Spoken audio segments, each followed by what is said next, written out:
Hey guys, welcome to another movie review. Today I'm talking about the latest Tron film called Tron Ares.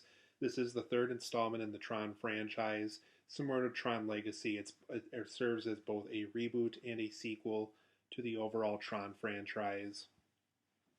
And this time we do follow a character named Ares who's played by Jared Leto. He is an advanced AI program that is connected to Encom, which is basically the ongoing company that's used in almost every Tron film up to this point. Encom has new leadership. We find out very early on in the movie. It's not really even a spoiler because it's introduced so quickly into the movie, and we kind of have a recap of the first two Tron films very early on in the movie too. We do find out that Sam Flynn has stepped down from the Encom company, and now new leadership has taken over. And so this new character played by Evan Peters, I think his name is Dillinger, or that's at least his last name anyway. He creates this AI program named Ares, and what he likes about this is he's able to kind of take this character out from the grid and bring him out into the real world anytime he wants to with this new technology. And he needs Ares to basically track down this flash drive called the Permanence Code. And another Encom employee happens to have the Permanence Code. And why it's important is basically almost anything you take out of the grid can permanently stick around in the real world once you have this code. And so Ares is tasked with basically tracking down the flash drive through a series of events. This Encom employee claims to not have it anymore. And so over the course of this film, Ares has to figure out how can he track down the permanence code um, since the original version has kind of broken in a sense.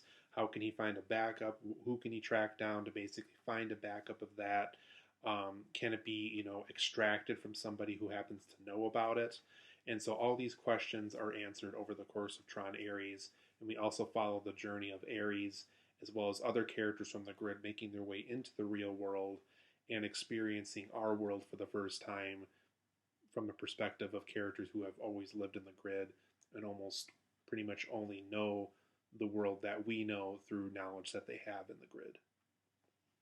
But overall, guys, I thought Tron Ares was okay. It's one of those films where I kind of don't really know who this film is made for. If it's made for Tron fans like myself, it's not a very satisfying sequel. But if it's made for new fans, I don't know what they're going to get out of it either because there's just so much information and so much world building that they have to get caught up with just to kind of keep up with everybody.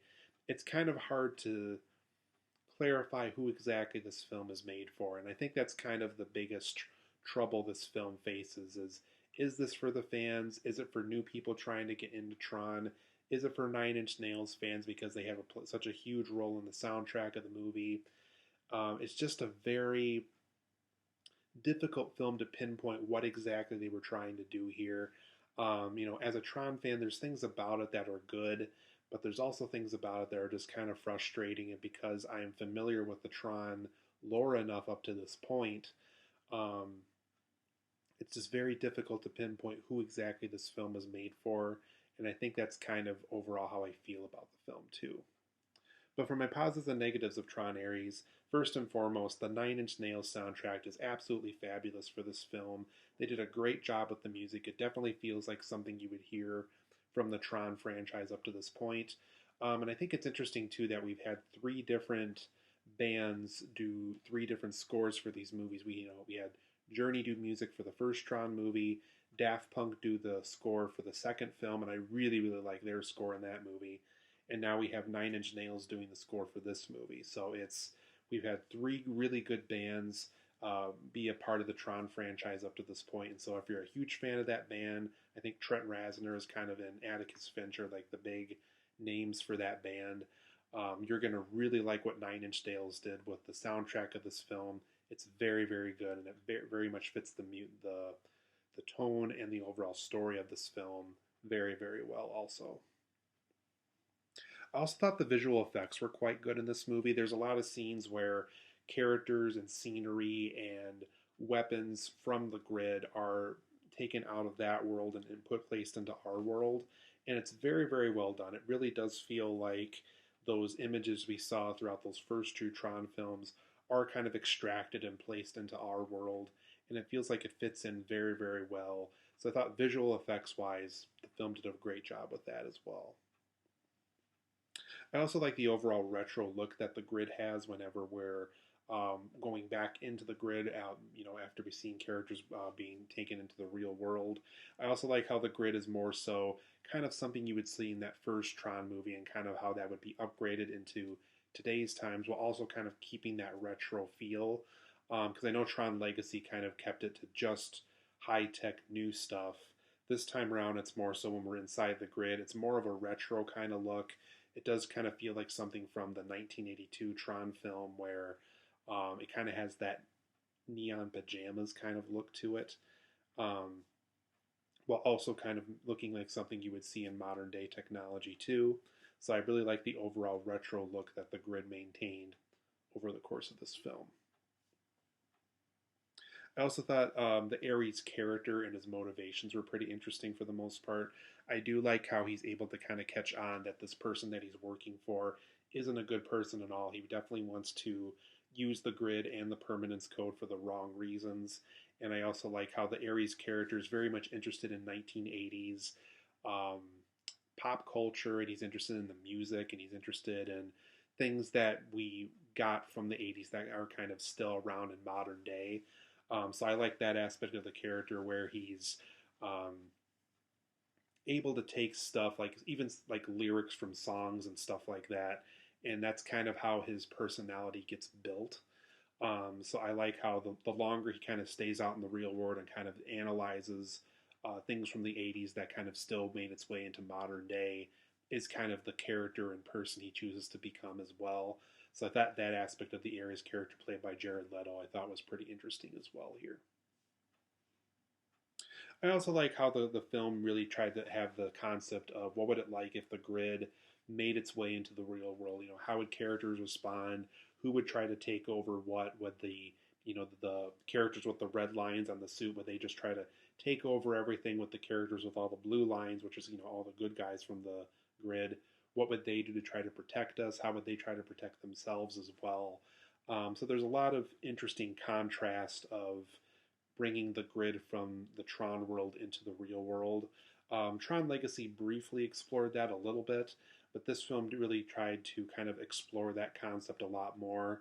And for the most part, I think they had some interesting ideas thrown at it. But I think the overall central concept that they came up with to pursue a third Tron film about that central concept of grid stuff going into real world stuff, I thought was pretty interesting for the most part. And I also do like how the film does depict the good and the bad side of AI. How AI can really kind of bring out the best of some of our technology while also bringing out some of the worst of our technology. How AI has a sense of if it advances too much, it can think for itself, it can disobey orders, it can try to better our world from its own perspective. But when it's a good form of AI, where we can kind of better our technology, better our computers, better our cars and stuff like that.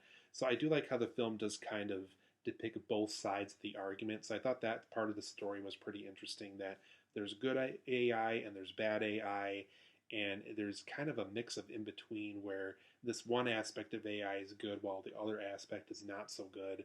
And I feel like the film does play off of both sides pretty well too. And going into my negatives, kind of like what I brought up earlier, this is a very difficult film to kind of figure out who it was made for.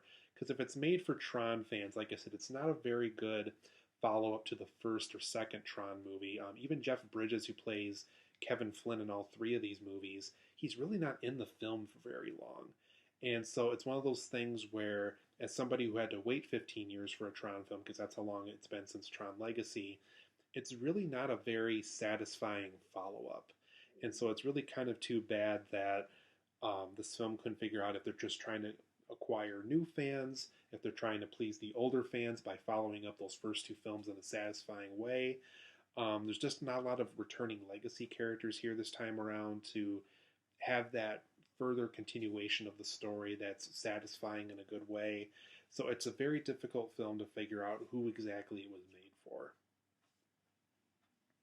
I also thought a lot of the new characters were kind of boring here. Yeah, um, Some of the villains are kind of, they're understandable for what they're going after and stuff, but a lot of these new characters are pretty boring here.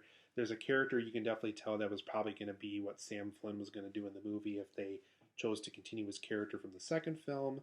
But a lot of them are pretty boring. Like a lot of them, like one of them just does jokes throughout the movies. Clearly the comic relief. There's just a lot of Encom employees. Like one of them's the knowledgeable one, and it's just clearly paper thin characters that are just there to fill up time on the screen.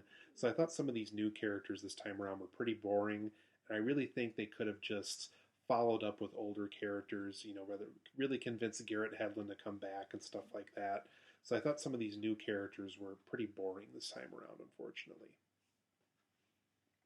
And also, too, for being a film where it's the grid going into the real world, it doesn't feel very adventurous. It really doesn't feel, because when you watch Tron Legacy, you really are kind of set on an adventure from beginning to end. We follow Sam Flynn's journey of things that he had going on with Encom, then he's going into the grid, then he's trying to figure out his place in the grid, trying to figure out where his father is, trying to figure out, how to better the grid and stuff like that. This time around, it just kind of feels like a bad day out in the real world where grid stuff seems to be coming out and ruining the real world. And it just doesn't feel very adventurous. It doesn't feel very, for a film that's about trying to track down this flash drive, it doesn't feel very adventurous at all. It's just kind of one action set piece after the next. And it's all kind of contained within like a one city environment. And for me personally, that just doesn't feel very adventurous to me. I also really would have liked to see more legacy characters come back. Though Sam Flynn is brought up in conversation, he's brought up in like a photograph in one scene. I needed more legacy characters here. I really would have liked to see more follow up with Cora, played by Olivia Wilde. Really would have liked to have seen more stuff happening with Kevin Flynn, played by Jeff Bridges. And for being a Tron movie, Bruce Boxleiter is not in the film at all, and he is the character of Tron. And so it's kind of weird that we have a Tron film where the guy who played Tron in those first two movies isn't in the film whatsoever. So I thought that was a very weird choice. So just I needed more legacy characters. I really needed this film to feel like it belongs in the Tron universe because there's just a lot of scenes where it really doesn't feel like that. There's also just a lot of dumb character choices over the course of this film. It's set up very early on that if Ares disobeys orders, or if his owner or slash master or whatever you want to call him isn't satisfied with what Ares is doing or with his overall performance, he has the ability to either delete him completely or delete the current version and replace him with a new one. It's even featured in the trailers for that set of rules. And there's even scenes that kind of go against that. It's just like, well, if clearly Ares is disobeying the villain, and the villain has a way of deleting him anytime he wants, and why is he just kind of letting him going off all and about? And also, like, they have a weird rule where he can only be around for 29 minutes, and it's one of those things where, like, it'll start during, like, the daytime, and then his 29 minutes somehow ends during the nighttime. So it's just kind of weird how the film has like a weird set of rules for itself, and it doesn't even want to follow its own rules that it sets up. So there's times like that where, and some of that maybe isn't just so much dumb character choices, just bad writing, lazy writing. So I thought that aspect of the story I thought could have been better handled as well. I also thought it was weird how this film really didn't know how to have fun. It's just one of those stories where like the jokes really don't land when they try to throw jokes. It really doesn't know how to have like chemistry between Ares and some of these other Encom employees. It really just kind of feels off the whole time. So I really didn't feel like this film knew how to have fun with itself, and I thought that aspect of the story was a little disappointing.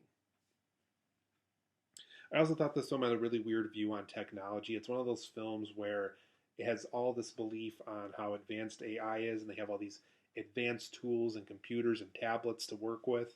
And then there's scenes where they go to like this Windows 95 computer to find this like big breakthrough in technology, and you just kind of wonder to yourself how this big breakthrough can even happen with such a dated form of technology. So the film has a very weird view on technology and almost can't decide if it wants to stay in the past or go way into the future with it.